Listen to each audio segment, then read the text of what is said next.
My patients, we're doing this on a paper pattern, by the way, guys. Paper towels in the hospital environment works well too. Tape together, things like that. And I'm not going to actually do it on here. I'm just going to demonstrate. You put her hand down. You kind of have her fingers just like that, thumb like that. You literally trace her hand, and again, this would be a little bit longer because remember we wanted how long on the forearm? 2/3, right. So you're going to have it a little bit longer. You're going to actually just trace the whole hand like that. And sometimes I even have them bring the thumb out just a little bit, please, ma'am, and go around it like that. Then when I take their hand off, I'm going to mark where my wrist is, make some points, some little hash marks there. I'm going to mark, because I'm making the wrist cock-up splint, I'm going to mark where her MP joints are, because if I'm making a wrist cock-up splint, what crease do I want to make sure that I'm clearing before I make it? The distal palmar transverse crease, exactly. And so I'm going to make a line that goes across here, a couple little marks at her wrist, and then I have to come in here, and it's only a wrist cock-up splint, so we're not going to make the thumb into it. And one of the creases I forgot to tell you that I love to look at is your thenar crease, and you guys can see that pretty good probably on you. Let me see real quick. I don't have my glasses on, but it should be right around in there. Yeah, that's an important crease to look at, because when you're making this wrist cock-up splint, you basically want to make sure that that material is clearing that. If you have the material all the way over here, they're not going to be able to get their thumb over to oppose their little finger or the ring finger or anything. So make sure that you've kind of cleared that thenar crease. So what I do is, after I've made my little marks where my wrist is and my MP joint, then I'll take her hand off and I'll have my thumb there, and I'll just kind of do a little half circle there that gives you the ability to kind of do that thenar crease.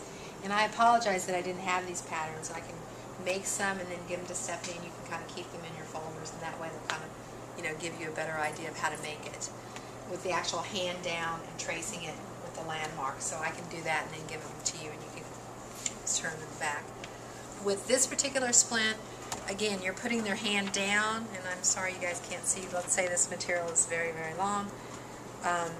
Again, you are asking her to trace the whole arm, kind of bring the thumb out just a little bit. Fingers can stay together. Again, trace your whole arm all the way down here. Go around the thumb and do this. Then when you take it off, you want to make your pattern obviously a little bit wider on the sides, a little bit longer on the end, because you're going to be bending it. So if you just make it to the tips, your fingers are going to end up sticking off of there. And then when you get to the thumb piece, you're basically going to, and it's kind of a, I'll let you lift it off here, Steph. You're going to take it, and you're just going to take this thumb and kind of move it down here. I apologize, like I said, I'll give you those patterns because it's really easy to make. This is your resting hand. This is the resting hand splint. So when you put it on, then you're putting it on the patient, and always try to make it easy for yourself. Eliminate gravity. Put them with their forearms supinated, the wrist back here. If you need a wedge, put them on a wedge to get a little bit of wrist extension. Then you've got your nice material, and then you're not fighting against gravity so much. So you're putting it on here, and you're just kind of fitting the forearm piece down, working on the hand piece. Otherwise, if you have them up like this and you're splinting them, then you're going to have this stuff, you're fighting against gravity. So put it in a gravity eliminated plane like that for most of your splints, your thumb spica, your wrist cock-ups, because then it just drapes real nicely over the arm, and you're not having to fight it. You know, it's kind of drooping, sliding this way and that way. Does that make sense? So that's your resting hand splint. And as a hand therapist, I had to learn the hard way in the beginning, and do all these patterns and throw them out and everything. But now, out of time and necessity, I just kind of have certain patterns that are available. That way I can kind of modify it depending on the size of the patient, that type of thing. This is the thumb spica one, which I guess we're going to make, right? To me, it's the hardest one to make.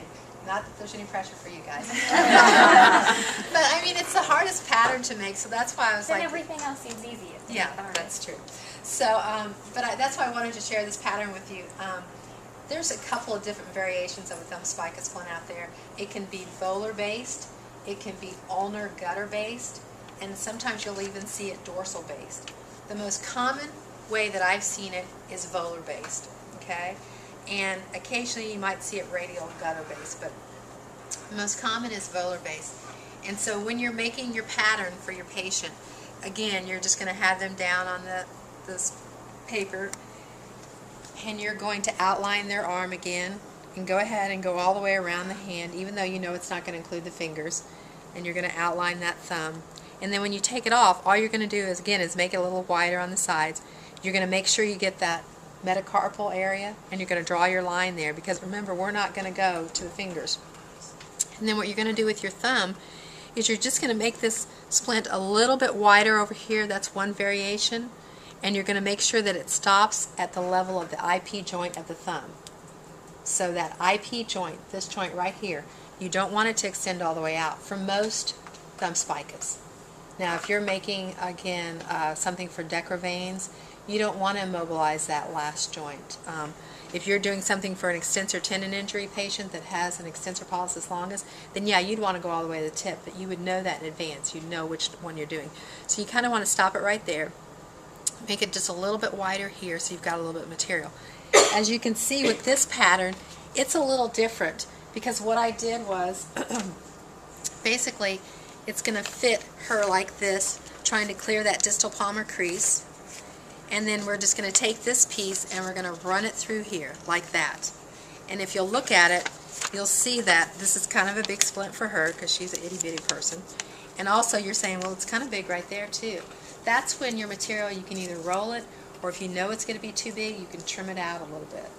So, like I said, for you, that's pretty big. It's a little bit high on the sides. I don't know if you guys can see, but it sticks up a little too high. Go ahead. Can you trim it after you mold it, after it's dry and hard? Absolutely. You can trim it after you've done it, or you can do it before. If you make a really good pattern, it's less work at the end. And that's usually what you want to do, because sometimes when you try to spot heat a little area, it doesn't look as nice. And you know, I know you guys are all perfectionists because you've got her for a teacher, so I know that that's what you're striving for. But believe you me, as long as it's functional, it doesn't always have to be pretty. And the more you make, the prettier they'll get. But yeah, definitely you could trim it afterwards. It's just a matter of, you know, how comfortable do you feel heating it and doing that type of thing. So if you can make a really good pattern ahead of time, then do that, because that usually works best. And remember, the material is going to be nice and soft, so you could just roll it back as well. Okay? But if these sides are too high, like they kind of are for her, what's going to happen is when you strap it, it's not really going to hold her down in there. So you want to make sure your sides aren't too high. You would obviously want to trim this a little bit in case, like I said, we're butting up against her ulnar styloid, that type of thing. You want to make sure, this is a common mistake that we make as hand therapists, is that if this is too high here again and you haven't cleared your distal palmar crease, when she goes to make her fist, this last finger, it may be kind of blocking her if it's a little too high. So look at that ulnar side and make sure that you're really clearing it. And that's what you have to look at when you're doing this. You have to really make these guys low in order to clear that. So that would be that dual obliquity that we talked about with your fist. I don't know if you ITV people could see me, but the dual obliquity with your radial side being higher than your ulnar. You are good. I can read. Okay, and everybody has little hands today. So for the purpose of this, we're going to cut it out on this piece. And bear in mind that it's not going to be as long as we'd like it to be. Right? And so we'll go from here. And again, some of this material is going to be nice in case you can stretch it a little bit, and you may have to stretch this piece just a little bit to get it to fit. And you do want it to hook down on top of the other pieces. Okay?